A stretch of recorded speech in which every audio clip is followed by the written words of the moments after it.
Good morning, sir. Good morning, ma'am. I am Joanne Abatayo. I am 34 years old.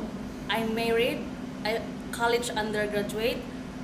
I would like to work in Hong Kong because I want to help my family to earn money for the future of my children. Okay, Miss Abatayo, here's a question for you to answer. When employer gets angry to your mistake and shout to you, what will you do? When my employer gets angry with me, I ask and apologize and say sorry, and I will not do that again. Okay, good. If baby cries at midnight, what will you do? If the baby cries at the midnight, first I look at their diaper. If it is wet, I've changed it in a new diaper. Then if the baby is still crying, I will feed bottle of milk. How you assist the children in crossing the street?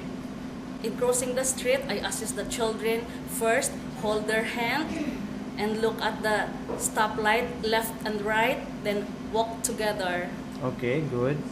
What will you do with the clothes before washing? Before washing the clothes, first I will check the pocket, then I will separate the white clothes and the color clothes. Okay, good. If you find some money or jewelry to your employer's clothes in their room, what will you do? If I find the money or jewelry inside the room, I will give it back to my employer. Okay. If you don't understand the instruction given to you by your employer, what will you do? If I don't understand the instruction, I will ask them to please repeat the question and then I will listen carefully. Okay, good. Will you agree to renew another contract if employer requests you? Yes, it's a big pleasure to me. I will agree if the employer requested me again. Okay, Miss Abitayo, what is your promise or message to your future employer if they will choose you to be their helper? Sir, madam, if you choose me to be your helper, I will do very best and hard work.